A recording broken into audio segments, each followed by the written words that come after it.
Imagine this. It's past midnight. Irkutsk, Siberia. Winter of 1985. The temperature outside is minus 25 degrees. Snow piles against the walls of gray concrete apartment blocks. The streets are empty. The only sound is the wind cutting through the courtyards. On the fourth floor of one of these buildings, an elderly woman lives alone. She is 73 years old. She has a bad heart, swollen legs, and no relatives nearby.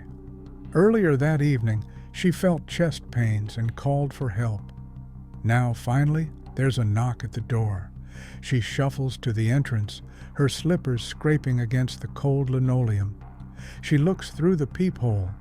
A man stands in the dim light of the stairwell. He wears a white medical coat. He carries a leather bag.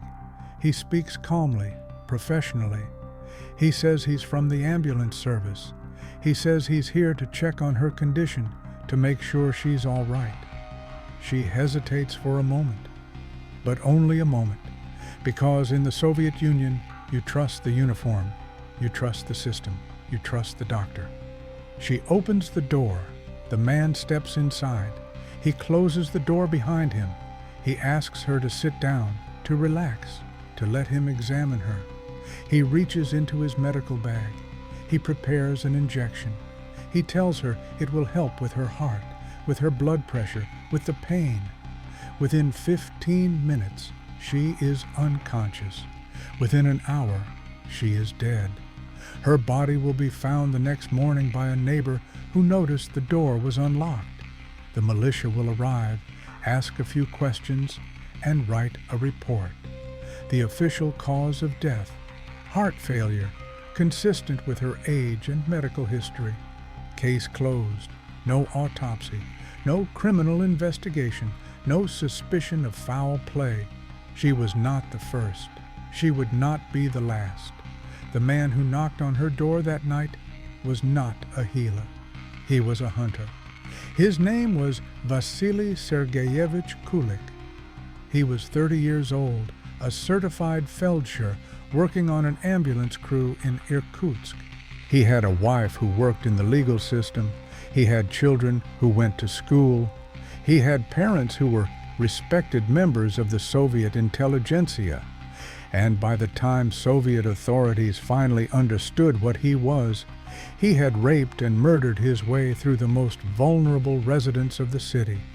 Children as young as 2 years old, and elderly women as old as 75. 13 confirmed murders, dozens of sexual assaults, years of terror hidden behind a white coat and a calm, professional voice. This is not a story about a madman who killed strangers in dark alleys. This is a story about a man who used the most trusted symbol in Soviet society, the medical professional, as a mask for predation. A man who walked into homes invited, welcomed, thanked. A man who turned the system's own trust into a weapon. This is the story of the Irkutsk monster. This is the story of Vasily Kulik. To understand how a man like Vasily Kulik could exist and operate for years without being caught, you first have to understand the world that created him and the world that failed to stop him. Irkutsk in the 1980s was a city of contradictions. On official maps and propaganda posters, it was presented as a proud jewel of Soviet Siberia, a regional capital with over 500,000 people, home to universities, theaters, factories, and monuments, celebrating the triumph of socialism. It sat on the banks of the Angara River, surrounded by forests and mountains, a gateway to Lake Baikal and the vast wilderness of eastern Russia.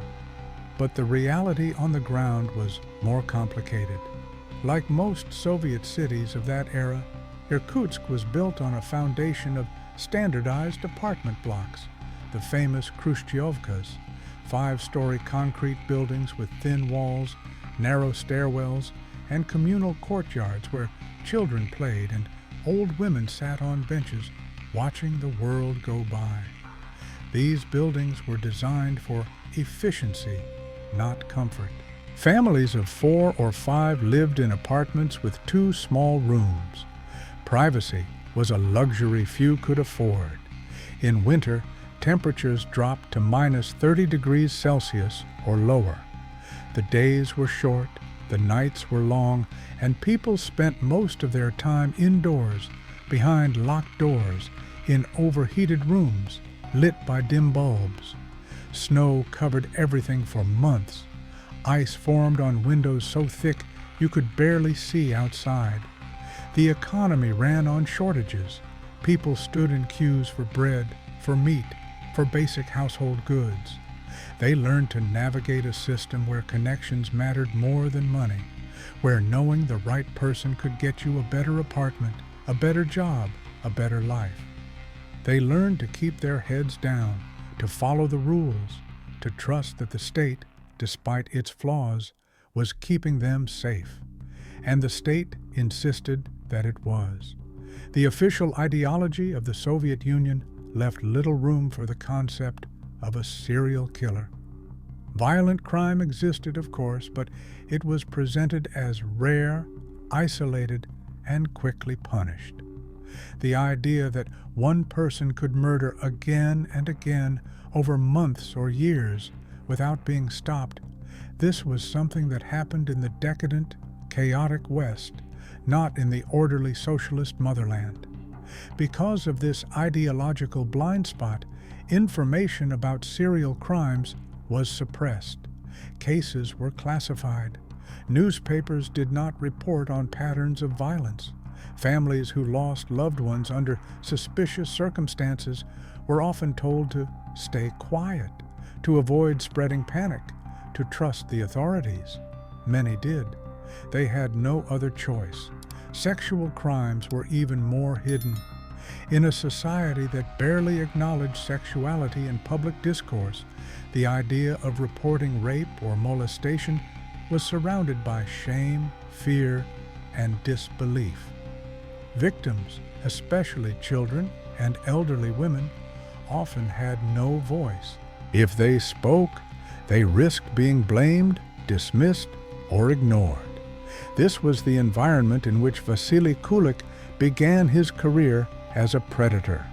A city where people trusted uniforms without question. A system that denied the existence of monsters like him.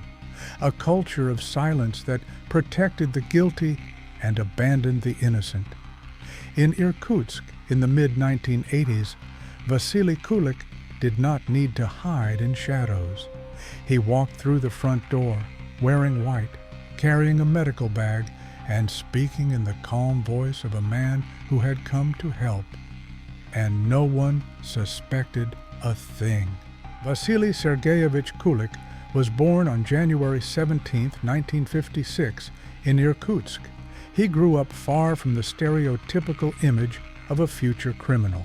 His family was not poor, violent, or marginalized. On the contrary, it belonged to the educated Soviet middle class. His father was a scientist, an academic who wrote and published technical or scientific works in his field. His position gave the family a certain social status and respect. His mother worked in education and rose to become a school director. In the Soviet system, this role carried significant authority and responsibility. She was responsible not only for academic results, but also for the ideological upbringing of children, for discipline, for the correct political climate in the school. At home, this translated into a structured world, shelves full of books, framed certificates, high expectations for behavior and achievement. Vasily was the youngest child in the family. Those who later tried to reconstruct his early years heard similar descriptions from people who had known him at school. He was quiet, not very social, not particularly memorable. He did not stand out as a bully, but also was not the type of charismatic leader around whom classmates gathered. He did not show dramatic behavioral problems that would draw attention from teachers or psychologists. If his name appeared in school reports, it was most likely in neutral contexts. In hindsight, people often try to find obvious warning signs in the childhoods of serial killers: cruelty to animals, arson, violent outbursts. In the case of Vasily Kulik, there is no clear record of such behaviors in his early years. There are no widely documented episodes of early sadism that would have signaled the presence of a dangerous personality forming in that intelligent apartment in Irkutsk. This does not mean that he had no inner conflicts, only that those conflicts went largely unnoticed or unremembered by those around him. Growing up in a home that valued education and status, Vasily was expected to follow a similar path. The Soviet system offered a clear ladder: school, technical training, or university, then a position that contributed to the building of socialism. For a child in a family of an academic and a school director, the path toward higher education was almost taken for granted. Like millions of young Soviet men, after school, Vasily was drafted into the army. Military service in the USSR was obligatory and often harsh. Conscripts were sent far from home, subjected to strict discipline and a rigid hierarchy. Some experienced brutal hazing and physical violence from older soldiers. Officially, such problems were minimized in reports, but privately, many veterans remembered those years as anything but heroic. Very little is known in detail about what exactly happened to Vasily Kulik during his army service. The archives are incomplete or closed, and he himself never described that period publicly. What is known is that he served, completed his term, and returned to civilian life without any recorded criminal behavior at that stage. After the army, he followed a path that seemed to match his family's expectations. He chose a profession that combined status, responsibility, and social usefulness. He enrolled in the Irkutsk State Medical Institute. In the Soviet Union, medicine was one of the most respected fields. Doctors and medical workers did not enjoy luxury, but they had prestige and a sense of moral authority. Training was rigorous and demanding. Students had to master anatomy, physiology, pharmacology, internal medicine, surgery, and emergency care. They spent time in hospitals, on night shifts, in clinics full of patients that the system struggled to serve adequately. Vasily successfully completed this path. He passed his exams and obtained the qualifications needed to work as a feldsher. This position, roughly between a nurse and a junior doctor, was especially important in emergency services and rural areas. A feldsher could be the first and sometimes only medical professional a patient encountered during a crisis. The job demanded quick decisions and practical skills. Parallel to this professional trajectory, Kulik built what looked like a typical Soviet family life. He married a woman working in the legal field, linked to the justice system. Together they had children. They lived in a modest but stable apartment, dealing with the same shortages and bureaucratic obstacles as everyone else, but from a relatively privileged, educated background. To neighbors and colleagues, this family looked entirely normal, even exemplary. From the outside, the story of Vasily Kulik up to this point could have been used as a small success narrative. A boy from a respectable family, good education, stable job, wife, children. There was no obvious public sign that this man would soon become one of the most feared criminals in the history of Irkutsk. In 1980, a violent episode occurred that many experts and investigators would later regard as a crucial turning point in Kulik's life. That year, he was attacked and robbed. During the assault, he received a strong blow to the head and suffered a traumatic brain injury. Medical and psychological research has long explored the connection between head injuries and changes in behavior. A trauma of this kind does not automatically produce violent tendencies, and the vast majority of people with similar injuries never become criminals.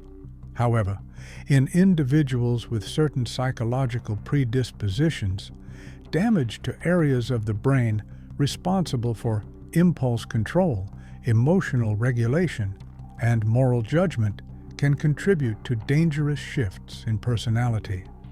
After the attack, the inner world of Vasily Kulik began to darken. According to later accounts collected by those studying the case, he developed intense sexual fantasies that went far beyond socially acceptable boundaries. These fantasies focused on two extremely vulnerable groups, young children and elderly women. This rare combination of preferences, involving both pedophilia and attraction to the very old, placed him in a particularly disturbing subset of offenders. During this period, he began writing. Among his private papers, investigators later found a short piece of fiction that described a relationship between an adult man and a young girl. It was not a critical or moralizing text.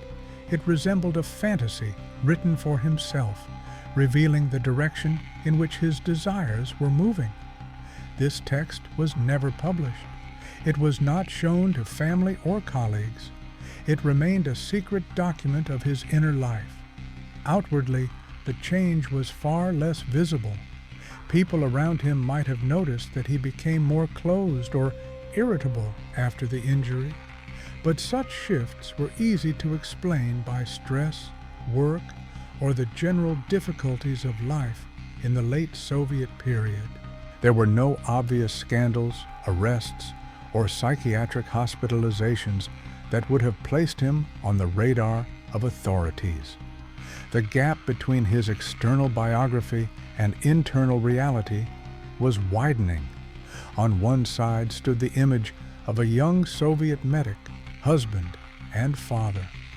On the other stood a man whose fantasies were becoming increasingly focused on total control over the weakest bodies he could imagine. In 1982, after completing his medical education, Vasily Kulik began working as a feldsher on an ambulance crew in Irkutsk. This job, though not high status in academic terms, placed him at the very center of human vulnerability. He was now part of a system that responded to emergencies at all hours, entered private homes, and dealt directly with life and death. An ambulance worker in the Soviet Union occupied a special place in people's minds. In a state system where much depended on bureaucratic permission and ideological loyalty, the arrival of an ambulance felt like a rare moment of pure practicality. Someone had come not to check documents or demand loyalty, but to help. Doors opened without suspicion. Relatives were grateful. Patients were scared, compliant, and often unable to fully understand or resist what was happening to them. Kulik's daily work brought him into apartments across the city. He saw where and how people lived. He understood who was alone and who was surrounded by family. He read medical records that listed diagnoses, medications, and in many cases, the fact that a person had heart problems, neurological deficits, or psychiatric conditions. He learned which elderly women had no close relatives nearby. He saw which families had small children, what their routines were, and how easily one could enter those spaces under the pretext of a follow-up visit. His medical training gave him knowledge of pharmacology, which drugs sedate, which weaken, which can kill if overdosed, and how they affect the body. He knew how to administer injections, how to measure doses, how to describe the effects in clinical language that would sound plausible in official documents. He understood how to manipulate a body so that signs of violence would be minimized or misinterpreted. In his medical bag, alongside stethoscopes and bandages, he had access to syringes and medications that could be turned into silent weapons. The very fact that he was a medical professional provided a natural cover for carrying such items. If an elderly woman died after a visit from an ambulance, it was easy to attribute it to her age, to chronic disease, to the simple fact that not every life can be saved. Thus, by the early 1980s, all the conditions were in place. There was a man with escalating deviant fantasies about children and elderly women. He had a stable social mask as a family man and respected medic. He had institutional access to the most vulnerable people in his city. And he had a system around him that was culturally and ideologically inclined to deny the very existence of predators like him. At some point in the early 1980s, Vasily Kulik crossed the invisible line from fantasy to action. The exact date of his first assault is not precisely known, in part because many of his early victims were either too young to clearly describe what had happened to them, too old and frail to be believed, or too afraid and ashamed to report it in a society where sexual crimes were surrounded by silence. Investigators later concluded that his path into violence began with sexual assaults that did not immediately end in murder. Using the trust associated with his position, he would gain access to apartments where he knew a child or an elderly woman lived, sometimes under the pretext of checking on a patient or following up after a previous visit. Once inside, he used his physical advantage, knowledge of drugs, and the element of surprise to overpower his victims. Children, especially very young ones, often lack the vocabulary and social support to describe sexual abuse. Elderly women, raised in an era where such topics were taboo, frequently saw no point in going to the authorities. They feared humiliation, disbelief, and the possible reaction of neighbors and relatives.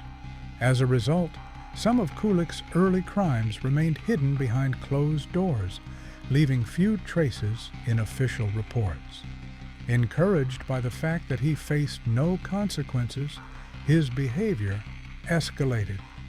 It is a common pattern in the psychology of serial offenders. The initial crimes are experiments, tests of both their own courage and the system's reaction. When they discover that the consequences are minimal or non-existent, they move to more frequent and more violent acts. In Kulik's case, the escalation led to murder. One of the early killings attributed to him involved an elderly woman who lived alone. He visited her under the guise of providing medical help, administered drugs that weakened or rendered her unconscious, sexually assaulted her, and then killed her, making sure that the scene looked like a natural death. Her passing was initially recorded as the result of heart problems, consistent with her age and medical history.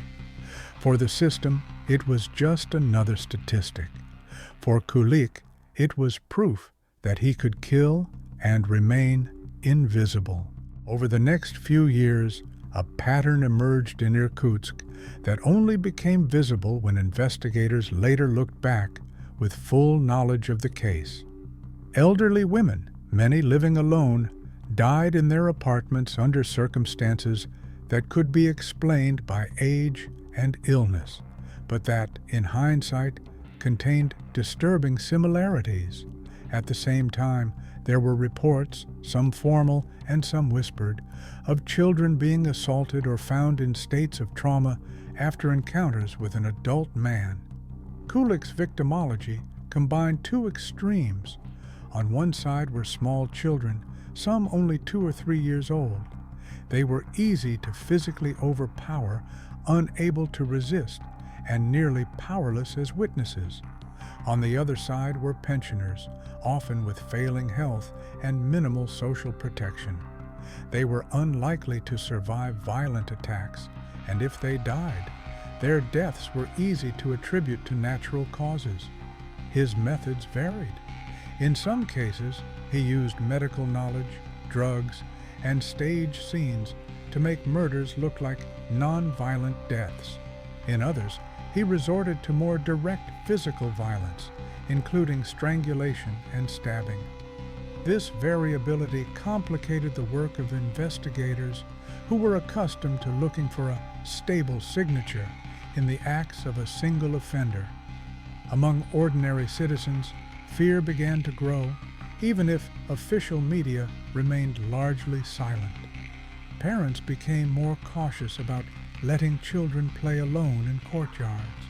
Elderly people grew wary of opening doors to strangers. But this caution often crumbled when the visitor wore a medical coat or carried papers from state institutions. The very symbol of help and safety had been turned into a mask for predation. Inside law enforcement, there were growing concerns, but the idea that a single man could be responsible for such a wide range of crimes against both children and elderly women using different methods was difficult to accept. Mistakes in forensic work, including errors in blood typing and analysis of footprints, led investigators toward other suspects and away from the real killer. As a result, the investigation fragmented. Individual crimes were treated as isolated events. Some suspects were arrested for particular episodes, but the broader pattern remained hidden. During this time, Kulik continued to live his double life. At work, an ambulance feldsher. At home, a family man. At night, a predator moving through stairwells and courtyards of Irkutsk. The investigative response to the wave of crimes in Irkutsk was hampered by a combination of systemic flaws and specific errors. The Soviet law enforcement system, built on the principle that serious crime was rare in a socialist society, was poorly prepared for the idea of a serial killer who targeted both children and the elderly. Forensic methods of the time relied heavily on blood group analysis, shoe print comparison, and witness testimonies. In several key episodes, early forensic conclusions were either incorrect or misinterpreted. Blood group data that could have linked crimes together was read in a way that pointed investigators towards other suspects. Footprints and other physical traces were either lost, contaminated, or undervalued. As a result, the investigation pursued multiple lines that led nowhere. Some local criminals with prior records were detained and questioned, their profiles seeming to fit particular isolated assaults. In a few cases, individuals may have been wrongly suspected or even convicted of actions that were actually part of Kulik's series. This created a false sense of progress, allowing the real killer to continue his activities while official reports described solved cases. Kulik himself remained almost invisible to investigators. His social profile did not match the stereotypical image of a dangerous offender. He had a stable job in an essential service. He was married, with children. He had no long record of violent behavior or drunken outbursts. He did not draw attention in his neighborhood or workplace. Moreover, his position in the ambulance service gave him an alibi in many people's minds. The idea that a medical worker could be responsible for sexual crimes and murders against patients or their relatives was so shocking that it was often dismissed as implausible. This psychological barrier worked in his favor, delaying the moment when law enforcement would seriously consider him a suspect. Thus, while fear quietly spread through communities in Irkutsk, the man responsible walked freely through hospital corridors and residential stairwells, protected not by any sophisticated conspiracy, but by the blind spots of the system and the trust that came with his white coat. The turning point in the case came not through a brilliant piece of detective work, but through a mistake on Kulik's part and the resistance of potential victims. On January 17, 1986, the day of his 30th birthday, he attempted another attack. In this episode, his usual calculation failed. The circumstances were less controlled than in many of his earlier crimes. Someone resisted, people nearby reacted faster, and the situation escalated. Accounts indicate that during this failed assault, he was confronted and physically overpowered. Those present did not treat what was happening as a private misunderstanding, but as a serious attack. They alerted authorities, and Kulik was detained. For a man who had operated in the shadows for years, relying on silence, shame, and the camouflage of his profession, this was the moment when the darkness around him finally cracked. Once in custody, the first challenge for investigators was to move beyond the specific episode that led to his arrest and to examine whether this apparently ordinary feldsher could be connected to other unsolved crimes. Initially, there was skepticism. The idea that one person could be behind such a long list of assaults and murders seemed excessive. Some officers suspected that he might be exaggerating or inventing confessions to gain attention or negotiate his position. However, as interrogations continued and details were cross-checked, a chilling picture emerged. Kulik began to admit involvement in multiple attacks against children and elderly women. Investigators compared his statements with old case files, scene descriptions, and autopsy reports. Again and again, they found disturbing overlaps, details that had never been made public, knowledge of apartment layouts, actions that matched unexplained injuries and patterns. The scale of his admissions forced the system to confront a reality it had long tried to avoid. Irkutsk had not been dealing with a series of isolated tragedies. It had been the hunting ground of a single man. In the months and years following Kulik's arrest, investigators undertook the painstaking task of reconstructing his path of violence. They reopened old case files, ordered new forensic analyses, and interviewed surviving victims and relatives of the dead. In many instances, they had to confront the consequences of earlier mistakes, misclassified causes of death, overlooked injuries, and witness statements that had been dismissed. One of the priorities was to separate reliable confessions from possible exaggerations. Serial offenders sometimes claim crimes they did not commit for attention or to create an image of greater power. In Kulik's case, investigators cross-referenced his descriptions with specific forensic details. Where his knowledge matched facts that only the perpetrator could know, they added those episodes to the growing list. In total, the investigation firmly linked him to 13 murders and nearly 30 other attacks and sexual assaults.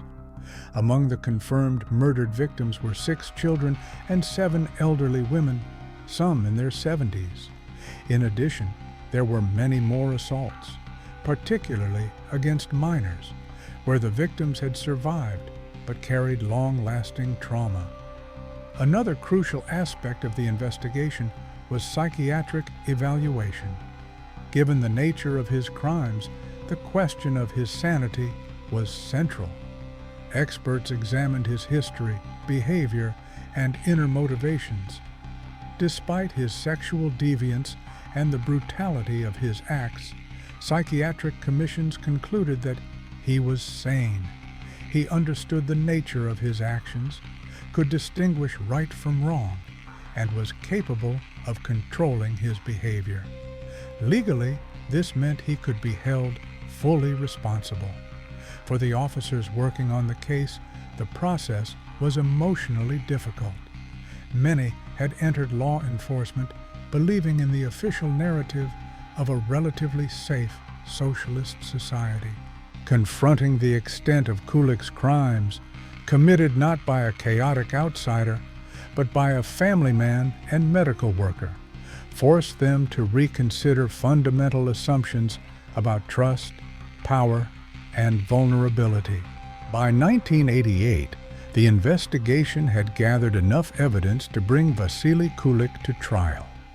The case attracted significant attention within legal and professional circles, even if public coverage remained limited by censorship and the sensitivity of the subject matter. Here was a man from a respectable background, with a medical education and a family, accused of a series of crimes that, according to official ideology, were not supposed to happen in such a systematic way in the Soviet Union. During the trial, prosecutors presented the reconstructed chain of events, the assaults and murders of children and elderly women, the use of medical knowledge to facilitate attacks, the manipulation of crime scenes, and the exploitation of institutional trust. Witnesses described their encounters with him. Survivors spoke, where possible, about what they had endured. Relatives of murdered victims sat in the courtroom, forced to listen to clinical descriptions of the last hours of those they had lost. The defense could not convincingly refute the accumulation of physical evidence, forensic conclusions, and detailed confessions linked to specific, verifiable facts. Arguments that he might have been mentally ill to a degree that exempted him from responsibility were undermined by psychiatric evaluations that had declared him sane. He had understood what he was doing, he had taken steps to hide it, and he had chosen victims who were least able to resist or be believed. On August 11, 1988, the court found Vasily Kulik guilty of 13 murders and numerous sexual attacks. He was sentenced to the highest penalty available under Soviet law at the time, death by shooting. The sentence reflected both the scale of his crimes and the symbolic weight the state now attached to his case. Officially, he was presented as an extreme deviation, a monstrous exception. Unofficially, his crimes forced professionals to recognize that the structures designed to guarantee safety had blind spots that could be exploited. On June 26, 1989, the sentence was carried out. In a closed facility, away from public view, Vasily Sergeyevich Kulik was executed by shooting. No dramatic scenes, no public last words, just another bureaucratically organized death in a system that preferred to close such stories quietly. With his execution, the official chapter of the case ended, but its shadow remained. In legal documents, he remained responsible for 13 murders. In the minds of some investigators and researchers, the suspicion persisted that the real number of his victims might have been higher, especially among the elderly, whose deaths were easy to classify as natural at the time. In the years that followed, the story of Vasily Kulik began to attract attention from criminologists and authors studying sexual serial killers. They pointed to the unusual combination of child and elderly victims, to his use of professional status as a weapon, and to the role of head trauma in the development of his deviance. They also underlined how limited public awareness and ideological constraints had allowed him to operate longer than he might have in a more transparent system. For Irkutsk, his case became one of the darkest chapters in local criminal history. It was a story that undermined easy assumptions about where danger comes from. The killer was not the stranger lurking in a dark alley, but the familiar figure invited into homes in a moment of vulnerability. The white coat and medical bag, symbols of care and rescue, had been turned into tools of deception. Today, when his name appears in discussions of serial killers, it stands as a grim reminder that evil does not always arrive with a frightening face or an obvious warning. Sometimes it arrives in the form of a polite, quiet man from a good family, with a medical education and a reassuring voice.